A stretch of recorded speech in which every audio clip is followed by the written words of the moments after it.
So I think we can do this. Yeah. Here we are. There we go. Here we are. Comic book look. This one's getting personal. What we have here is a twofer for you. We are just passionate about this next subject to some minor degree, but we definitely just want to talk a little bit about the soups. So here we are, Man of Steel, time for the hour. Ken is in the cut. It is me, Sgt Merica. Good to see you as always. Everybody else we have given jobs to, so when they're done with their list, that's when they can help us out. But otherwise, let's talk about Superman. Ken, when did you first get into Superman? That's the thing. Superman was my superhero. When I was a kid, he was the shit. I had the blankets, the pillows, the sheets. I had the toys. I had everything. The pajamas, the one piece, footy pajamas. I still actually have a pair of those that still fit. But he was my superhero when I was a kid. Now, granted, I'm a little older now.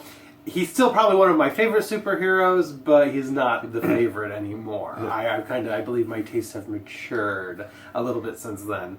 But he's still probably one of the cooler superheroes. He's kind of probably one of the more, well-known, recognizable, world-renowned superheroes. Everyone sees the logo. They know exactly what it is. Even if it doesn't have the S in it, if it's just the diamond shape, people are like, boom, Superman. They know what it is. So. Where I come from, this means hope. It means something. Yeah.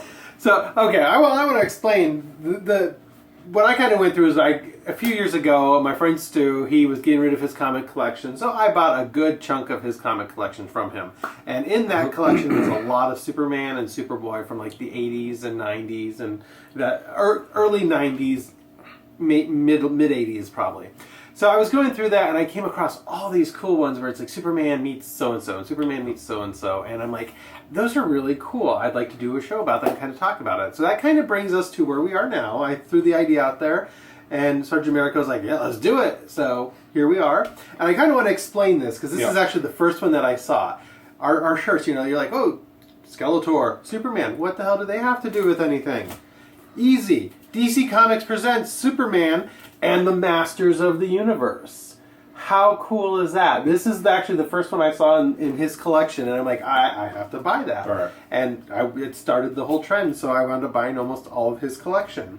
So I just thought that was so cool. Superman. About what age do you think that is? I mean, what do you think? I want to say it's mid 80s. I want to say mid 80s. Like 80, I would ballpark 84. it. I think it's good. It's interesting. Superman, of course, is under Skeletor's 1982. Actually, Superman is under Skeletor's control because he can't fight magic, and so Skeletor is using Superman to fight He-Man. Oh yes. Yep. How cool is that? So I saw that and I just had to pick it up. So that kind of was the one that started it all for me. All right. Skeletor. So he's just this. I don't know if they still even do it. DC Comics presents, but apparently it's basically Superman meeting up with all these different characters, and I mean they range from we got the Green Arrow. Yep. We've got Clark Kent. Superman meets Clark Kent. And granted, the stories in them they're the typical '80s stories. They're not anything super suspense great or anything, and the art on the inside nothing super special. Yeah. But I just like the concepts, you know. Superman and Shazam with Black Adam. I mean, what an idea. Now that's a movie I would go see. So yeah, that's mainly what I got. Is I just have all the different, Robin, Aquaman. He does so well with so many other people. He's not always trying to fight Batman. He actually works pretty well with other characters. And I think it's a good compliment. I remember Batman had I think Brave and the Bold, where he would team up with people. So it's good that Superman also had his own book where he was, DC Presents? Is that what? DC Comics Presents. Yeah. All right. Yeah, I mean, it's, classic, wonderful 80s where you could throw any two crazy characters together, put out a weird storyline, and it works. I mean, it's what's fun. I think it's what, in our youth, made for good comic books. Superman and Sergeant Rock. Yes. Superman World War II story. How cool is that? Yeah. So, there's just... very cool. I like the DC Presents. I don't know if that's even something they still kind of do. Not really, because I mean, with all the new kickoffs and Rebirth, I haven't seen anything like that in a while. Prince Amethyst, Princess yeah. of Gem World. Gotta love that. That's crazy. I'm sure I collected some of Gem stuff, so some Amethyst when I was younger. I don't have any of the classic old ones that Ken has. He has definitely invested and bought out some very good books when I was looking through these. The pile is just amazing. Closest thing I have is this. I think this one was actually given to me. I don't even know if you could purchase it because it is a Best Western and AT&T Presents special replica edition. I believe it was originally a 1986 book that was reprinted in 1997. But this one, of course, it's the old Batman versus Superman idea. Wonderful, the Man of Steel that we have here.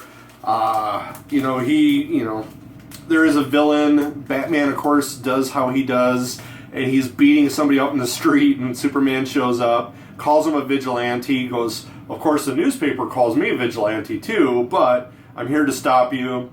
Batman tells him, all right, but if you touch me, I have this force field, and if you violate it, a person in Gotham will die. There is a bomb, and it will detonate.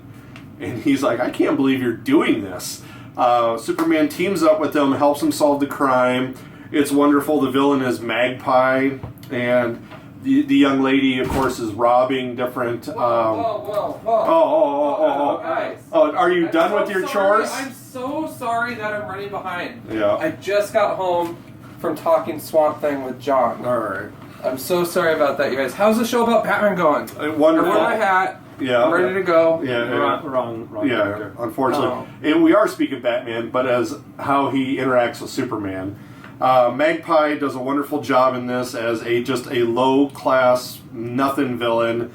And then Superman finds out that the bomb was in Batman's belt the entire time, and he was the Gotham citizen that would explode if Superman violated him. Sneaky. So we're talking about Batman. He sneaks in, of course, as always in these. And I would say...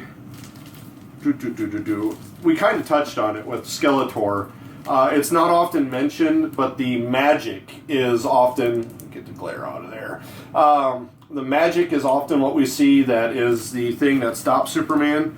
It's hardly ever discussed in anything else because they don't want to bring up magic yet in the DCU and all the movies and that kind of stuff. Once we get the DC Justice League Dark in, I would see us start talking about magic, being able to work that in.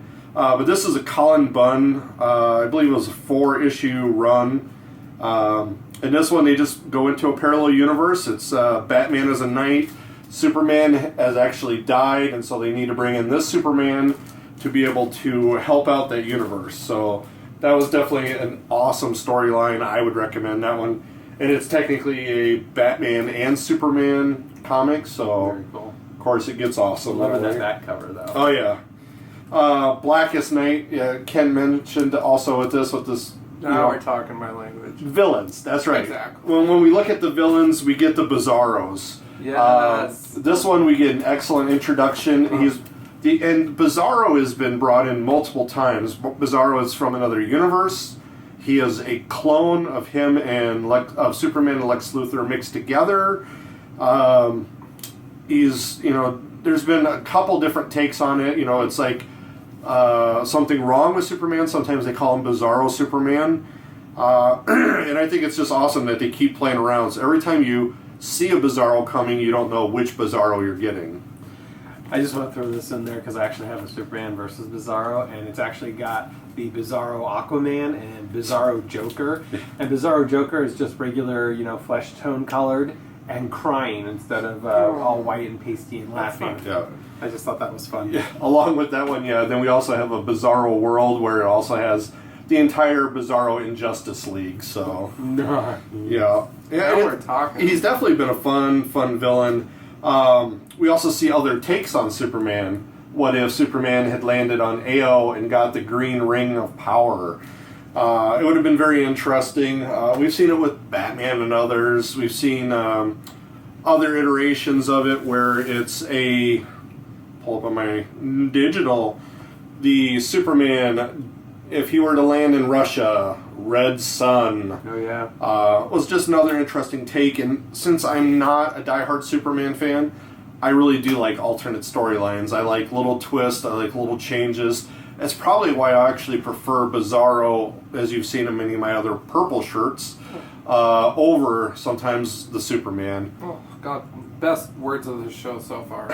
Thank you. I feel validated. Yeah. John's not a fan of Superman, and don't get me wrong. You know, like I said, he was my favorite when I was a kid. It's changed a little. Ken actually has a onesie that he's not wearing right now. That's what he did mention. I did mention that. But I think the problem with Superman is he's just too strong. You know, he's too unbeatable. You either need to weaken him with kryptonite or, like we were talking about, with magic, you know. He just is kind of that ridiculous character where, you know, he's just always going to be... You don't ever worry about him. So, but it's fun to just have that. But, yeah, he's kind of lacking in some areas. Or as we've seen with the movies, it's been like these world-destroying villains. I mean, Zod and all the other Superman-like people versus our Superman, Clark Kent, Kal-El. Or it's the Bizarro, or it's the Brainiac, or it's the Doomsday, which they keep they keep hammering over and over again recently. That's what I just heard about the newest Superman run. That was 6 issues of him fighting Doomsday. Oh, jeez. And I was like, Doomsday is what you bring out the 10th issue, the 20th, or whatever. And especially now with Rebirth coming out twice a month, so now you got 2 books every month of the same fight over and over again. That makes me want to grab it maybe in trade if I would get it at all. Yeah. So, But wouldn't you say that that's pretty much any Superman book? No. Because here we go. Action Comics. Of course, Superman has Superman. He has Action Comics. I mean, it's kind of like Batman where there's multiple ones. And then we get a villain like Toyman, where all he does is he makes toys. They're almost lifelike, I do like whether that cover. they're full-sized or they're the little tiny Superman that are in here. In this one, he captures Jimmy Olsen to explain his whole story, that, you know, his wife and him had a toy store, that a business investor came in and offered, and he said no, but then he thought about it and thought this could help people, so he says yes. The business investor actually wanted to sell his ideas to the government for weapons. He was going to try and get out of it. His wife dies. He then fights back and kills his investor and partner, and by that time he's captured and thrown into Arkham Asylum. But the thing is he says, I'm not a Batman villain. I am a Superman villain. And in this one it was very awesome because Jimmy Olsen gets himself free and triggers his watch, and Batman shows up and Toyman screams. And it's like, no, not him, I'm a Superman villain. And Superman comes in and he's like, please take me away to jail. That's where I belong, not Arkham. But it was an enjoyable book. I also liked it because he goes, Jimmy, I can only trust you because you're a 16-year-old boy. He goes, I'm 23 years old. And so it was just enjoyable to see that. Of course, on the back half, we see Mr. Lex Luthor. I really enjoyed in All-Star Superman, as I have on my little tiny hoopla here. Digital.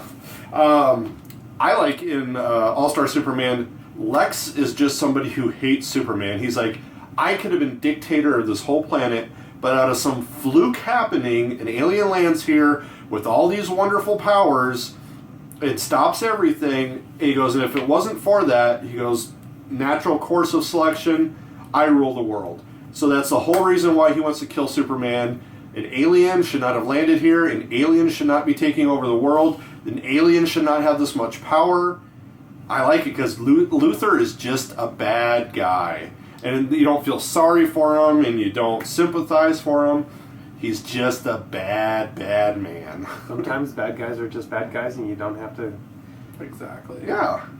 Well, I kind of wanted to talk. You had with your Best Buy or Best Western AT&T. Yes. I have Superman Compliments of Radio Shack. Excellent. Where it's the computers that help save Metropolis, starring the Whiz Kids and the TRS-80 Tandy computer.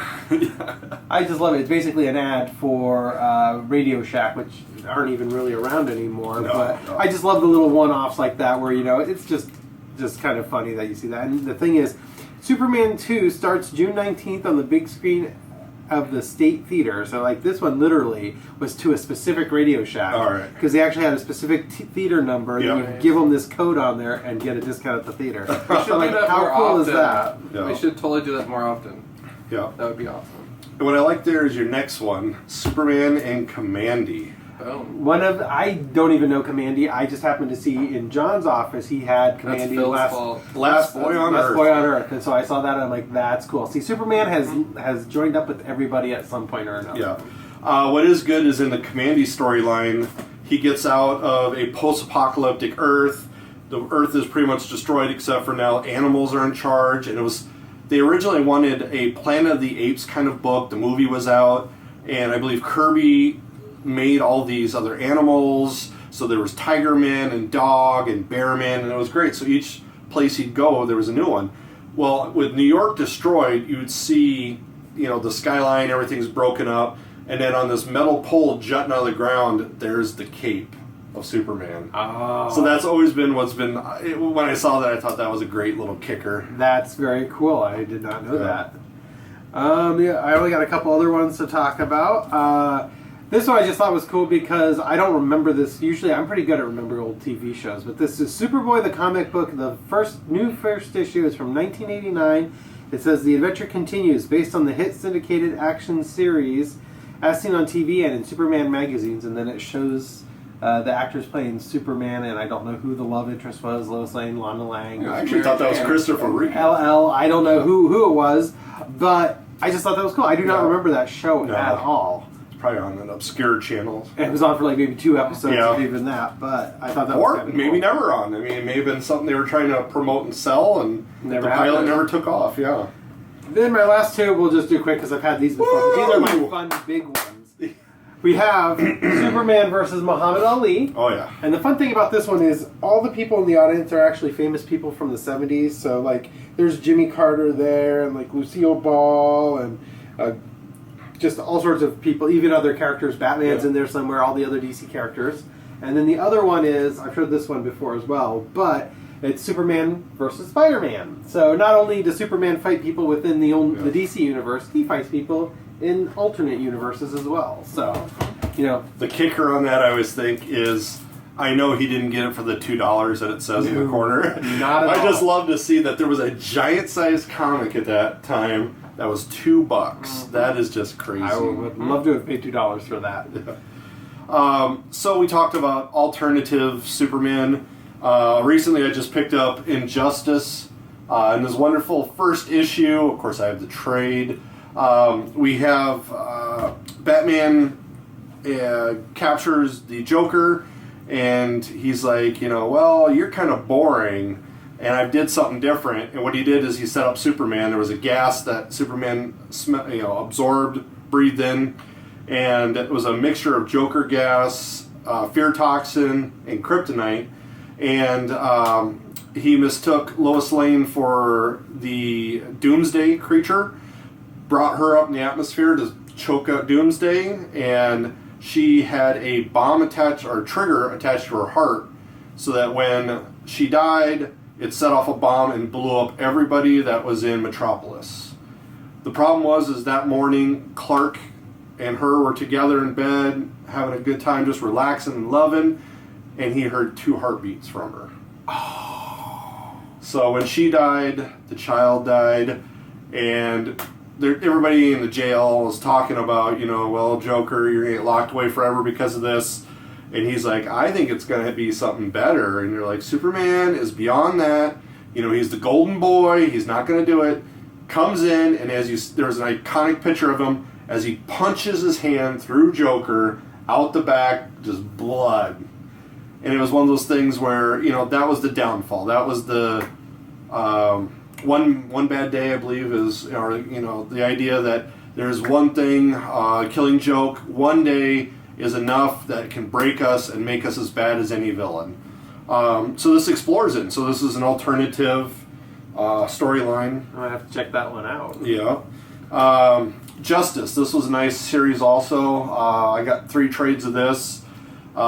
This one is, what if all the villains were convinced that superheroes can't save them, and instead the villains, need to save the world. So it was a very good idea.